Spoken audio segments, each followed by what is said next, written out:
오늘 전도서 2장 1절로 11절까지의 말씀을 통하여서 내 마음에 이르기를 이라는 제목으로 전도서 강의 두 번째 시간 이어가도록 하겠습니다. 자, 전도서에서 지속적으로 반복되는 두 가지의 표현, 단어가 있습니다. 그것이 무엇이냐면 바로 헛됨과 해 아래서입니다. 헛됨이란 실체가 없음, 덧없음, 허무함과 아무런 결과를 낳지 못함 등을 뜻하는 단어로서 인간의 삶에 대한 고백으로 성경에 등장하기도 하지만 때로는 우상의 실체 없음과 무능과 무익함에 대한 표현으로도 등장함을 말씀을 드렸습니다. 그래서 지난 시간에 1장 26절의 말씀은 여기에 하나님이 일반 명사로서의 신을 의미하는 단어로 그 표현은 헛됨, 덧없고 무상하며 실체가 없는 바로 우상, 죄로부터 온 삶의 아픔에 대하여 고백하는 것이다. 우리에게 알려주는 것이다 라고 살펴보았습니다. 또 해 아래서라는 표현은 히브리인의 사고에 관련된 것으로 그들의 사고 안에서 하늘에 계신 신 그리고 그 아래에 있는 인간, 즉 인간들이 살아가는 공간적인 배경을 말하는 것으로서 죄인들이 살아가는 실체적인 공간, 나아가서 그 삶 자체를 의미하는 것임을 나누었습니다. 자, 이렇게 이 두 가지의 표현, 단어 헛됨과 해 아래서가 가리키는 것은 죄인의 삶이다 라는 것을 보았죠. 죄인의 삶 안에는요, 참된 지혜를 구할 수 없습니다. 또 만족함이 없는 수고로움이 반복되는 삶이기에 이것을 역전시키고자 바꾸고자 선한 일, 새 일을 행하려고 하지만 그럴 능력도 죄인에게는 없다라는 것을 이 전도서 1장에서 우리에게 가르쳐주고 있음을 우리가 지난 시간에 보았습니다. 오늘 2장에서는 삶 가운데 만족과 즐거움을 위해 쾌락과 성공이라는 것을 추구하는 모습을 보게 됩니다. 하지만 그 결과는 같습니다. 헛되구나라는 고백을 보게 될 것입니다. 1절에서 3절은요. 쾌락의 추구에 대한 화자의 경험을 이야기하고 있고요. 4절에서 10절은 성공을 추구하였던 경험을 이야기하고 있습니다. 끝으로 11절에서는 그 모든 결과들 후에 돌아보았더니 헛되었다. 고백함을 통하여서 화자의 이야기는 마무리되고 있습니다. 본문을 좀 세부적으로 보도록 하겠습니다. 먼저 1절입니다. 나는 내 마음에 이르기를 자 내가 시험 삼아 너를 즐겁게 하리니 너는 낙을 누리라 하였으나 보라 이것이 헛되도다. 나는 내 마음에 이르기를.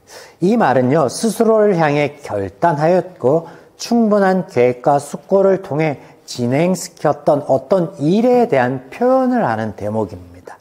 자, 그 어떤 일이라는 것은 즐겁게 하는 것 이렇게 본문에 등장하는데 이 즐겁게 하는 것이 한 단어로 쾌락입니다. 이것은 육체적, 정신적 즐거움을 모두 포괄하는 그런 단어입니다. 내가 시험 삼아 화자의 쾌락에 대한 추구는요 추상적이거나 사변적인 것이 아니었습니다. 그가 직접 체험하고 경험한 것이며 또 깊은 연구가 이어졌음을 이야기하고 있습니다. 그러나 결론은 다르지 않다라는 것이죠. 2절 보겠습니다. 내가 웃음에 관하여 말하여 이르기를 그것은 미친 것이라 하였고 희락에 대하여 이르기를 이것이 무슨 소용이 있는가 하였노라. 본절의 전반부의 내용은요. 쾌락을 통하여 잠깐 웃을 수 있었으나 결국에 그것은 광인의 행동과 조금 더 다르지 않다라는 화제의 평가가 이어지고 있고요. 그래서 일희일비하는 삶의 모습 가운데 웃음이 얼마나 덧없고 허무한 것인가를 말하고 있는 것으로 우리가 엿볼 수 있습니다. 하반부에는 전반부의 웃음에 대한 그 역설을 통하여서 쾌락의 추구를 통해서 성취할 수 있는 것이라는 것은 없는 거구나 라고 수사 의문문을 통해서 강조하는 거예요. 묻는 게 아니라 내가 경험을 통하여 보았더니 덧없구나 라는 것을 이 의문문을 통해서 강조하고 있습니다. 3절 보겠습니다. 내가 내 마음으로 깊이 생각하기를 내가 어떻게 하여야 내 마음을 지혜로 다스리며 술로 내 육신을 즐겁게 할까? 또 내가 어떻게 하여 천하의 인생들을 그들의 인생에 살아가는 동안에 어떤 것이 선한 일인지 알아볼 때까지 내 어리석음을 꼭 붙잡아 둘까? 말이 좀 헷갈리고 어렵습니다. 자, 이런 내용입니다. 보세요. 내가 내 마음에 깊이 생각하기를 지혜로 다스리면서 화자는 자신의 쾌락 추구가 단순한 방탕과 무절제함이 아니었다라고 고백을 하는데요. 지혜 안에서 면밀하게 계획하였고 신중하게 이루어졌음을 다시 한번 언급합니다. 앞서서도 이 인생의 쾌락의 추구함이 무절제함이나 단회적이거나 혹은 급작스러운 것이 아닌 계획하면서 좀 해보았다라는 것에 고백이 있었죠. 자, 이어지는 구절을 보시면 화자가 그 가운데 육신의 쾌락을 위해 도구 삼은 것이 뭐냐면 술입니다. 술. 이것을 좀 살펴보았고 경험해 보았다라는 거죠. 또 쾌락을 추구함이 인간으로 살아가는 가장 좋은 길, 가장 선한 길이란 무엇인가에 대한 답이 될 수 있을까? 이것을 알아보기 위해서 자행되었다라고 말하고 있습니다. 그러나 쾌락의 추구는 삶을 선하고 이롭게 하는 것이 결코 되지 못하였다라고 결론 짓고 있는 거죠. 3절의 말씀을 그 의미를 살펴보면 이런 이야기들을 하고 있는 것입니다. 자, 이제 이어지는 4절. 4절은 성공을 쫓는 삶을 통해서 삶의 의미와 유익을 찾아보려 하였던 화자의 경험이 소개되고 있습니다. 4절을 보겠습니다. 나의 사업을 크게 하였노라. 내가 나를 위하여 집들을 짓고 포도원을 일구며. 자, 성공의 삶을 통해서 삶의 유익을 찾아볼 수 있을까? 삶에 어떤 의미를 부여해 볼 수 있을까? 라고 해서 성공을 쫓았던 자신의 삶을 소개하는데 그 첫 번째 소개하는 것이 뭐냐면 집들입니다. 본문의 집들이라는 이 단어는요, 단순히 그냥 거주 공간만 의미하는 것이 아니라 집, 성전, 궁궐 등 다양한 종류의 건축물들을 포괄하는 단어로 실제로 이 원어에서는 이것이 복수형으로 쓰여져 있습니다. 그래서 역대하 8장 3절에서 6절의 말씀을 보시면 화자인 솔로몬이 그가 온 땅에 건축하고자 생각하였던 그 모든 것들을 남김없이 다 건축하였노라 라고 기록하고 있습니다. 자, 뒷부분만 읽어드리면 그가 다스리는 온 땅에 건축하고자 하였던 것을 다 건축하였느니라 이렇게 기록하고 있어요. 자, 두 번째 성공을 쫓는 삶으로 소개되고 있는 두 번째는요, 4절에 보니까 포도원 말하고 있습니다. 포도원. 이 성경 곳곳에 보면요, 포도원에 관련된 많은 기술과 비유들이 등장하고 있는 것을 우리가 보게 되는데요. 이것은 이 이스라엘 백성들의 삶에서 이 포도원과 또 포도를 통해서 만드는 음료가 얼마나密접한 관계가 있는지를 보여주는, 알 수 있는 대목으로서 포도 농사에 매우 깊은 관심을 그들이 가지고 있었다라는 것을 알 수 있는 대목이기도 합니다. 이런 포도원의 소유는요, 누구라도 부러워할 만한 성공과 안전적인 삶을 보장하는 것을 의미합니다. 그러나 화자에게 있어서 많은 포도원은요, 성공과 안정적인 삶보다는요, 만족과 과시에 해당된다라고 할 수 있겠죠. 왜냐하면 그가 이미 부유하고 부강한 나라의 왕으로 소개되고 있기 때문입니다. 5절 보겠습니다. 여러 동산과 과원을 만들고 그 가운데 각종 과목을 심었으며.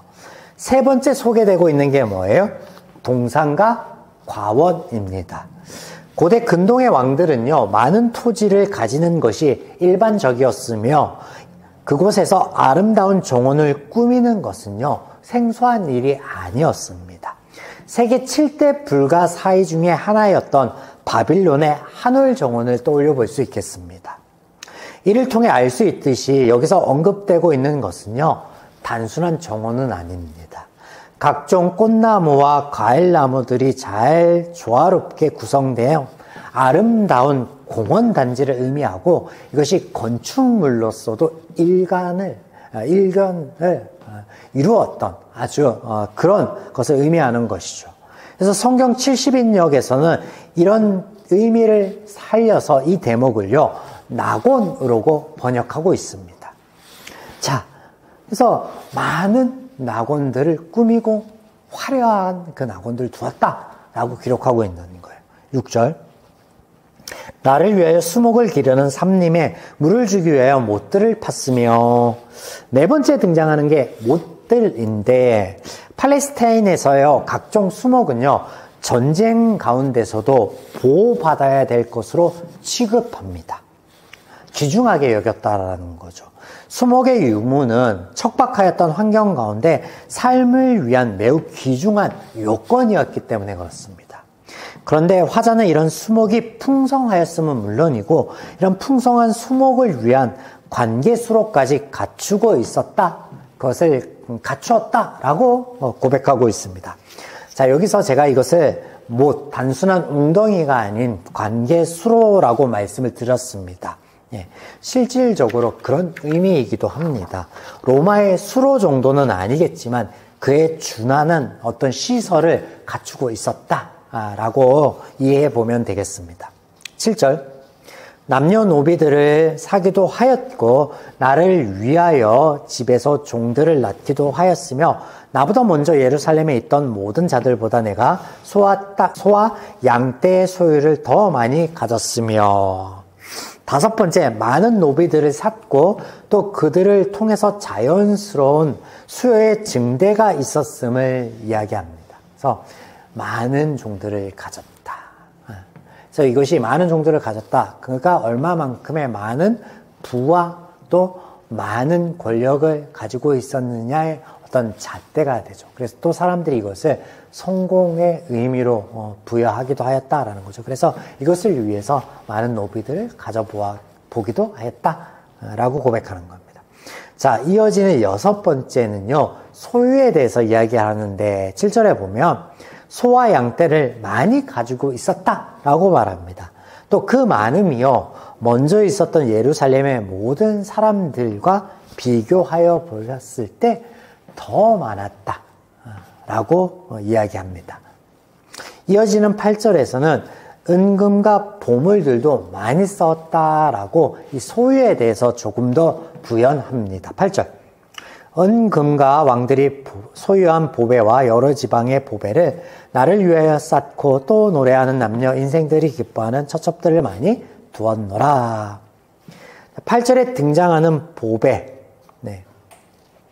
그 의미만 보면요, 특별하고 값나는 재물이지만 화자가 이야기하는 것은요, 그보다 더 귀한 것들인데, 자, 보시면 왕들이 소유한, 그리고 여러 지방의 보배, 이렇게 소개되고 있잖아요. 그래서 이것은 화자에 의하여 정복되거나 그 영향권 아래에 있던 왕실의 소유였던 아주 특별한 보배나 그 지방에서만 생산되거나 아니면 그 지방에서만 소유하고 있었던 진귀한 보배를 의미하는 거예요.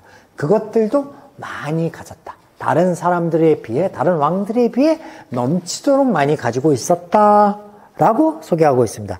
실제적으로 솔로몬에 대한 기록들을 우리가 열왕기서나 좀 살펴보면, 역대서나 이런 데 좀 살펴보면요, 얼마나 화려하고 얼마나 부유하고 얼마나 많았는지 각 지방에 또 관리하는 아주 귀한 위치에 있는 사람들 뿐만 아니라 왕들도 그것을 구경하고자 그 소문을 듣고 궁금해서 막 찾아오는 발걸음들이 끊이지 않았음을 기록하고 있었죠. 그것들을 이야기하는 겁니다.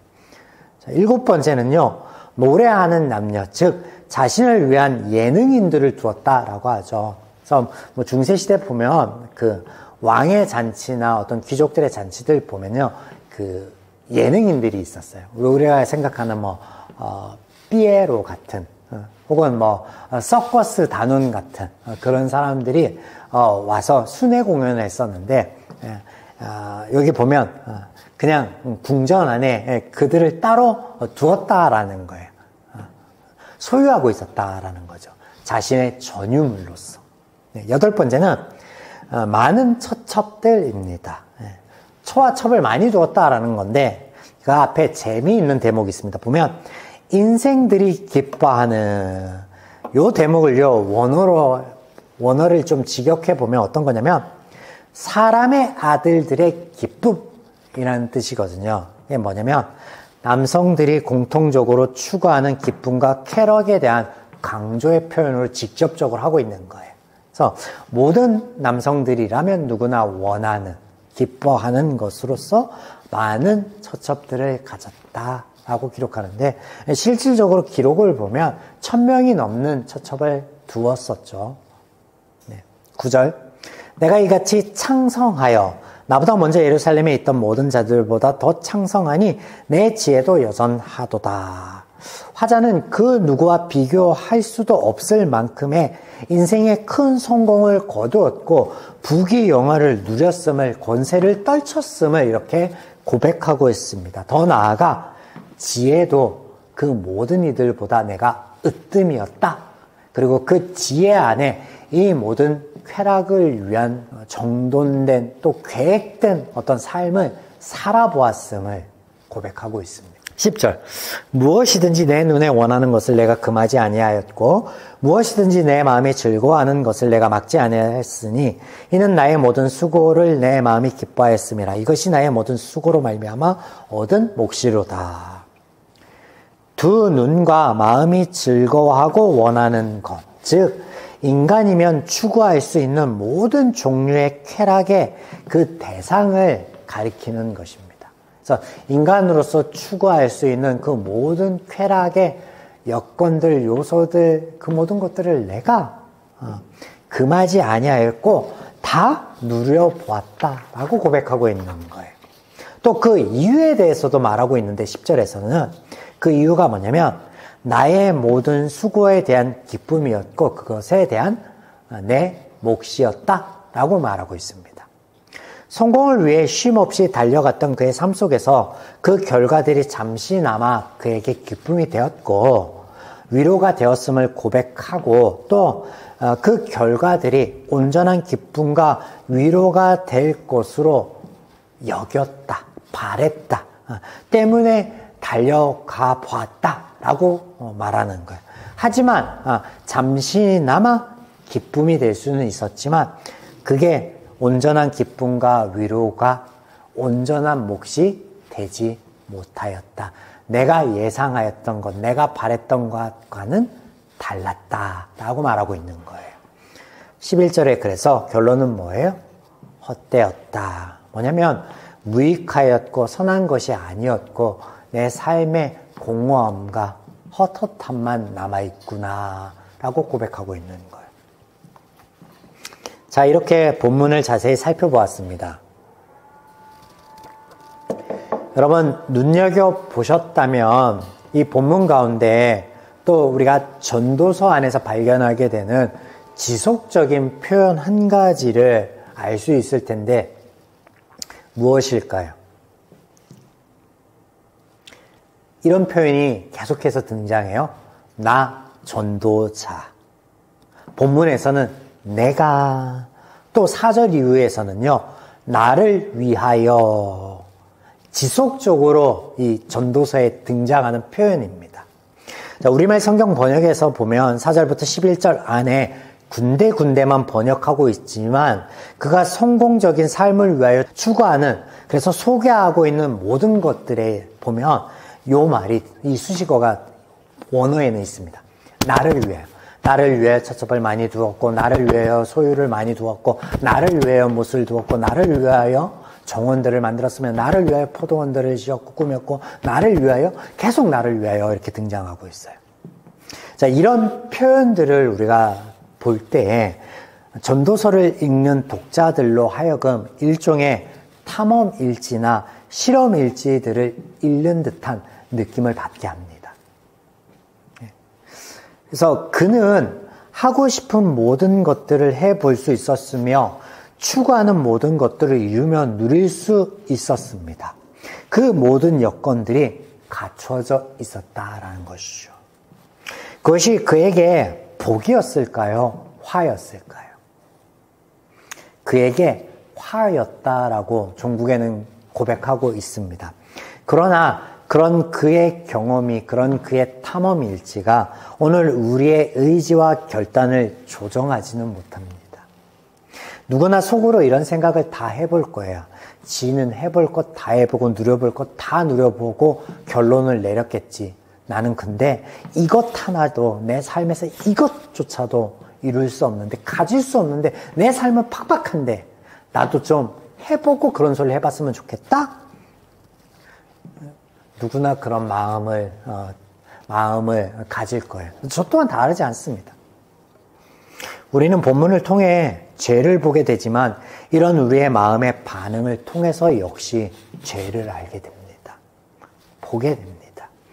하나님의 말씀이 마땅히 우리의 삶의 의지와 결단을 조종하는 지표가 되어야 하나, 이것을 가로막는 게 뭐냐면 죄예요. 해 아래에서. 우리의 마음에 오늘 그런 요인들이 있다라는 건데, 그것을 돌아보기를 바라시는 것이겠죠. 하나님의 말씀은. 또한 화자의 고백 안에 누구보다 지혜로웠던 그가 그 지혜를 가지고 추구하였던 많은 것들이 삶을 의미 있게, 선하게, 유익하게 만들지 못하였다라는 거예요. 이것을 통해서 우리는 다시 한번 깨닫게 되는데, 모든 선하고 좋은 것들은요, 하나님으로부터 온다라는 거예요. 말씀에서부터 온다라는 진리를 깨닫게 됩니다. 마지막으로 오늘 화자의 고백을 통해 은혜를 발견하게 됩니다. 무엇이 은혜일까요, 여러분? 그가 모든 게 헛되었다, 공허하였다, 헛헛하였다라고 푸념하고 있는데 도대체 어느 부분이 은혜였을까요? 두 가지를 알 수 있습니다. 우리가 부러워하는 것, 마음속에 계획하였던 모든 것들을 이룰 수 있었던 지혜, 또 그 삶에서 그것들을 할 수 있었을 만큼의 부유한, 부강한 나라의 왕이었던 그 삶의 여건들. 여러분, 이것이 성경은 무엇이었냐면 그 모든 것들이 하나님께로부터 왔다라는 은혜였다라는 것을 기록하고 있습니다. 자, 그의 이름, 하나님께서 직접 선지자를 통해서 주신 이름 여러분 기억하십니까? 제가 가장 부러워하는 대목이기도 한데 사실 우리를 향한 우리에게 주신 이름이기도 합니다. 여디디야, 여호와의 사랑하는 자. 또한 그 삶의 마지막 즈음일지는 모르나 그가 깨달았다라는 거예요. 여러분, 이게 은혜예요. 해 아래에서 내가 그 지혜와 그 부유함을 가지고 추구했던 그 모든 것들이 헛되었구나라는 것을 깨달았던 것. 여러분, 깨달음이 은혜입니다. 깨달음이 은혜예요. 그렇지 못하고 그냥 인생을 마감하는 일들이 너무나 많이 있겠죠. 사랑하는 여러분, 오늘 우리가 나눈 말씀을 통해서 개인적인 성경 묵상을 통해서 우리에게 다른 것 아닌 솔로몬과 같은 이 깨달음 있기를 축원드립니다. 오늘 나의 마음 가운데 있는 것이 무엇인지, 나의 삶을 주장하는 내가 표대 삼은 것이 무엇인지, 그것이 하나님의 말씀 안에 있는 헛됨인지 바른 표상인지 분별할 수 있는 능력도 그 깨달음 안에서 있기 때문이겠죠. 또한 오늘 본문을 나누며 제가 제목으로 삼은 것과 같이 말씀을 통해서 나의 마음을 늘 점검하고 들여다보기를 원합니다. 우리의 여건과 환경, 나의 부족함, 이 요인들, 해 아래에서라는 요인들을 넘어서 하나님이 우리에게 바라시는, 원하시는 평안과 자유함, 이것을 하나님의 말씀 안에 하나님의 음성으로 하나님의 복으로서 우리가 받아서 누리기를 또한 주님의 이름으로 축원합니다.